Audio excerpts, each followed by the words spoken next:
정부의 국사교과서 국정화 추진이 지난 한 주간 전국을 뜨겁게 달구었습니다. 편향된 국사교과서를 바로잡는 일이라는 정부와 민주주의의 다양성을 훼손한다는 야당이 팽팽하게 맞섰습니다. 국론마저 분열되고 있는데 국가 발전을 위해서는 무엇이 필요한지 다시 한번 생각해 봐야겠습니다. 영남 알프스 하면 떠오르는 것이 사자평 억새밭입니다. 가을철이면 황금빛으로 장관을 이루는 곳인데요. 이런 억새밭이 등산객들로 인해 심각하게 훼손되고 있습니다. 얼음골 케이블카가 설치된 이후 더욱 심각한 상태에 놓여 있습니다.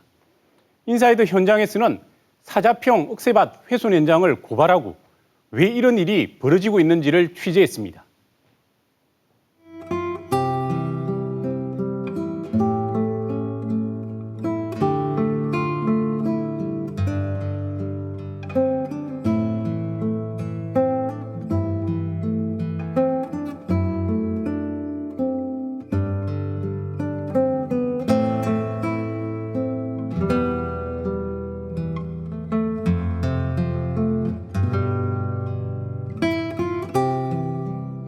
광평추파. 이름 모를 시인이 광활한 평원의 가을 파도와 같다고 묘사한 사자평의 억새군락지.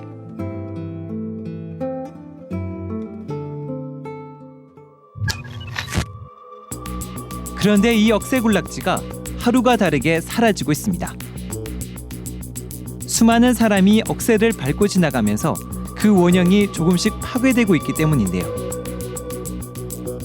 그런데 이 속도대로라면 그 광평추파는 사람들의 기억 속에서만 존재하는 옛날 이야기로 전락할 수밖에 없습니다.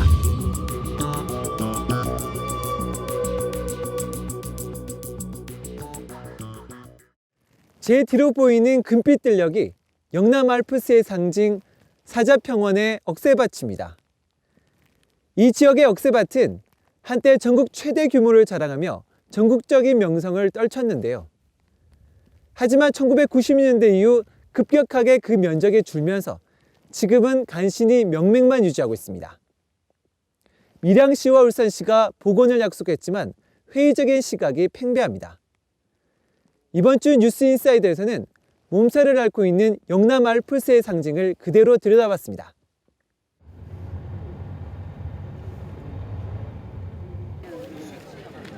단풍이 절정을 맞은 지난 주말, 밀양 케이블카 하부 정류장은 늦가을을 즐기기 위한 인파들로 북적였습니다. 등산객이 많은 관계로 오후에 내려오실 때 1시간 이상 대기하실 수 있는 점. 긴 대기 시간의 지루함도 잠시.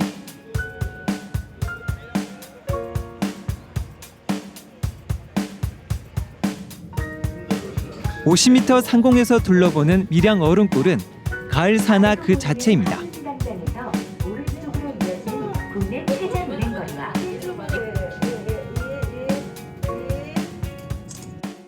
상당히 좋은 것 같습니다. 가까운 데서 있어요. 우리가 그냥 이래 등산을 해가지고 올라오는 그런 기분하고는 또 차이가 납니다.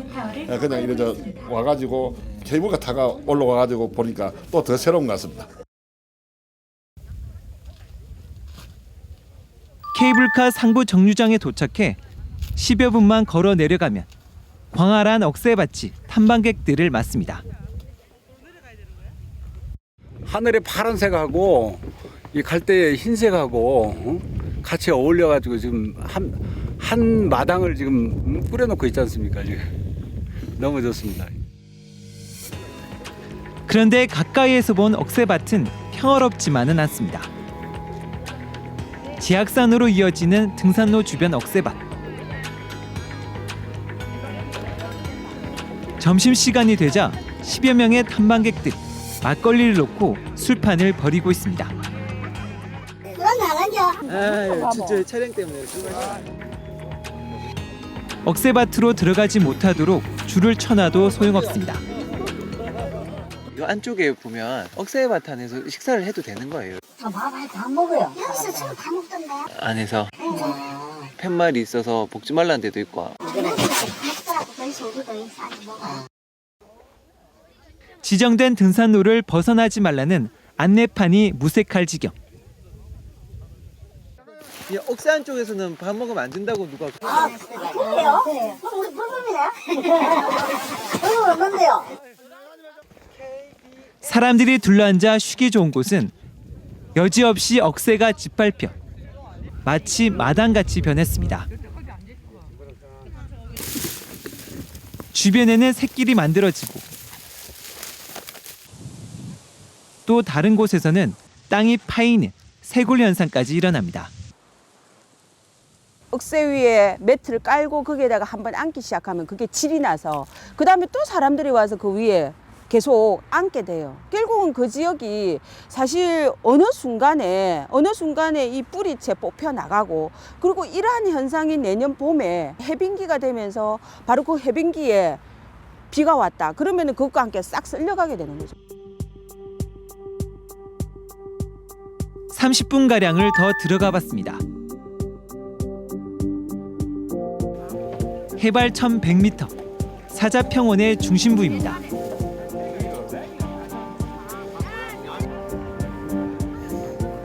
그런데 쉼터 벤치를 겹쳐 올려 바람막이로 삼고 물을 끓이고 있는 등산객이 눈에 띕니다. 원래는 안 되는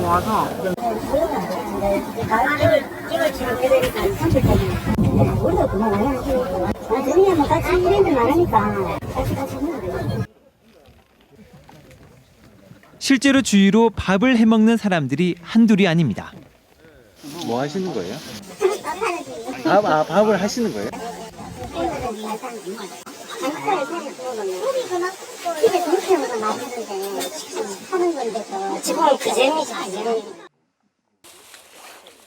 해가 기울자 산에서 밤을 지새우기 위한 백패킹족들이 쉼터로 하나둘씩 몰려듭니다. 능숙한 솜씨로 텐트를 칩니다. 주변 억새밭은 형형색색의 텐트가 자리 잡았습니다. 케이블카 타고 오시면 내려가실 때는 어떻게 하세요? 내려갈 때도 뭐 어딘지 내려가야지. 케이블카 타 내려가야 되지 않나 하는데.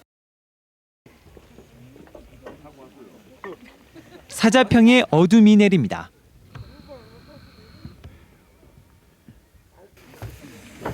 텐트마다 고기 굽는 냄새가 진동하고 곳곳에서 술판도 벌어집니다. 불법인지 알지만 단속될 일은 없다고 말합니다.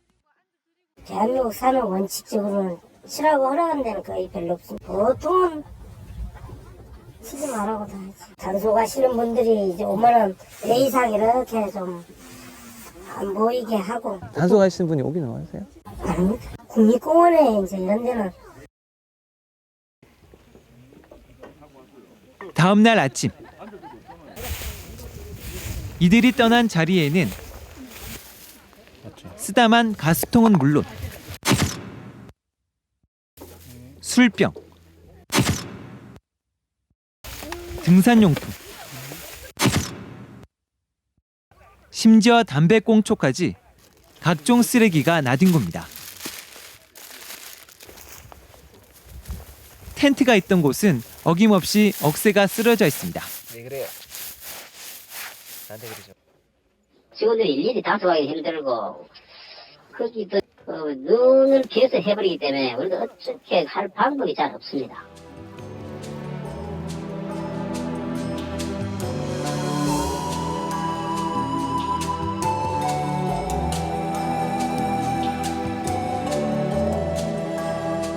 가장 한국적인 가을 정취를 느낄 수 있는 명소로 전국에 소개되기도 했던 사자평원의 억새군락지는 규모 면에서도 다른 곳을 압도했습니다. 이 펼쳐지는 고원지대가 지금 우리 시야에 들어오는 게 한 100여만 평으로 초원으로 돼 있죠. 이 전체가 다 갈대하고 억새밭으로 되어 있어요. 지난 1980년대 초만 해도 356만 제곱미터에 달했던 사자평의 억새군락지는 지난 1990년대 이후 관목림의 침범과 등산객들의 무분별한 훼손 등으로 금면적이 급격히 감소했습니다. 지난 2011년 측량 당시 겨우 35만 제곱미터만 남아있는 것으로 확인됐습니다. 90%가 사라진 겁니다. 설상가상으로 최근 들어 탐방객이 급증하면서 훼손이 가속화돼 전멸 위기에 놓였습니다. 엄청 줄었죠. 워낙 사람들이 많이 다니니까 자연환경도 많이 훼손되고 거의 전부 다 억새였죠. 천왕산에서 제가 살아온 요 전부 다 능선마다 전부 다 억새였는데 요즘은 거의 안 보이죠. 굉장히 아쉽죠. 환경이 많이 훼손돼가지고 오실 때 안 봤습니까? 아마 페트병하고 많다 아닙니까? 버린데.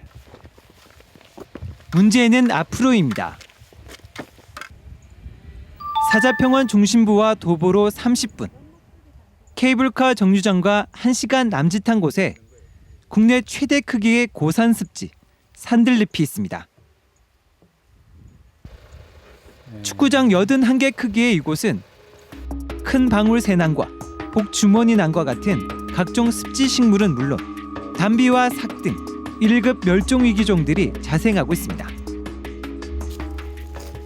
환경부가 지난 2006년 이곳을 습지보호구역으로 지정한 뒤 35억 원을 투입해 생태복원공사까지 진행하고 있습니다. 올해 말까지 탐방객 접근을 막을 예정이지만 이후 개방이 불가피한 상황입니다.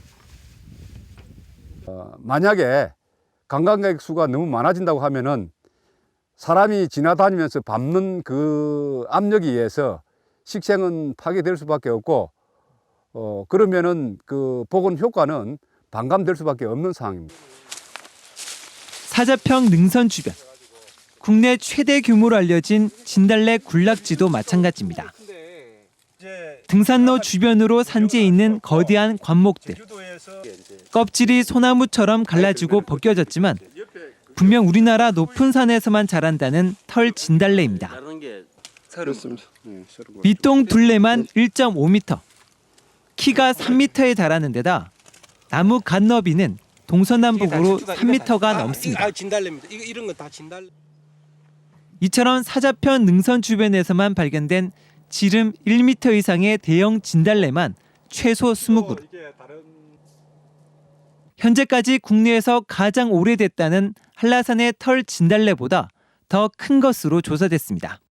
등산로가 지금 확장이 되어 있고 또 등산객들이 이제 많이 가고 있는데 사람들이 그 밟는 것이라든지 그다음 이제 그 통행에 장애가 된다 해서 꺾어버리는 거 이런 것들이 지금 나타나고 있는데 사자평원의 등산객이 급증한 건 밀양 얼음골 케이블카가 들어선 지난 2012년 이후.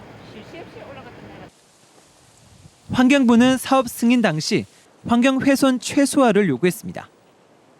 케이블카 왕복 이용을 전제로 사자평과 연결되는 기존 탐방로를 폐쇄해야 하는 조건이었습니다.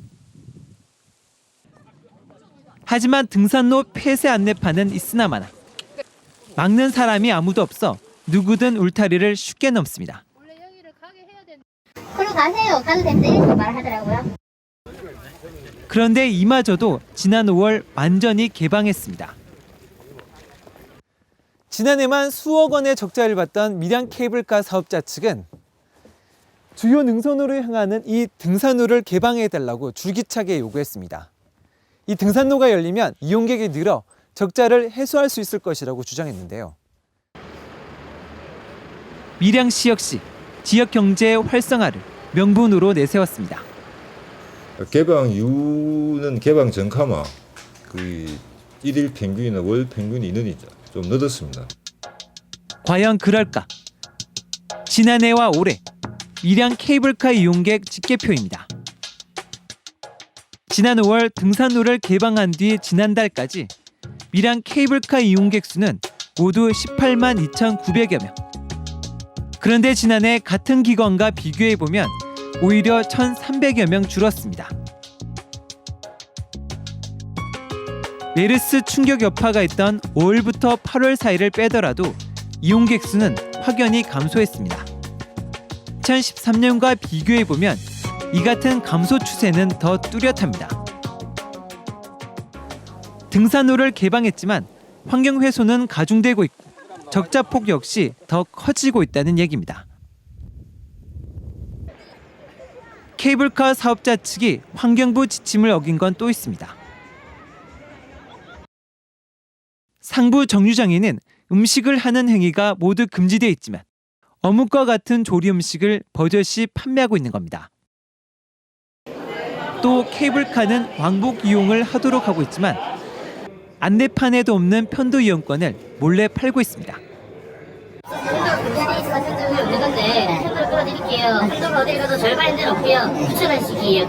지난해에는 정상 부근의 개울물을 끌어쓰다 적발되기도 했습니다.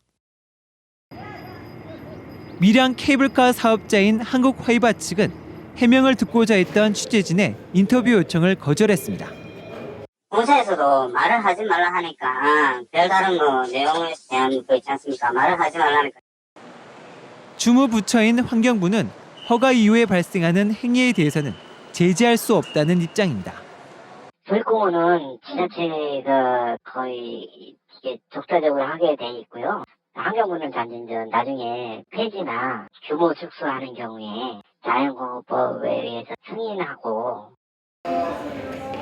관광객을 끌어모아 수익을 올려보자는 장밋빛 희망으로 시작한 케이블카 사업.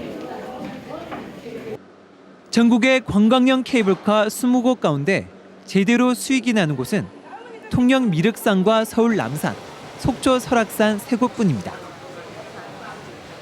이렇게 민간 업자가 하는 방식이 아니라 국가나 공공성을 담보할 수 있는 곳에서 직접 하면서 모니터링이라든가 이후의 대안들까지도 만들어야 되는 게 아닌가. 그렇지 않다라고 하면은 법과 가이드라인에서는 안 된 일을 또 발생하지 않을까. 케이블카 설치 이후 사자평원의 훼손은 가속화하고 있지만 예상했던 개발 이익은 발생하지 않고 있습니다. 한번 무너진 자연 환경을 되살리기 위해서는 오랜 시간과 비용, 인간의 노력이 더해져야 합니다. 개발에 앞서 환경 문제에 대한 철저한 분석과 이에 대한 대책을 세워야 한다는 것을 사자평 억새밭은 보여주고 있습니다.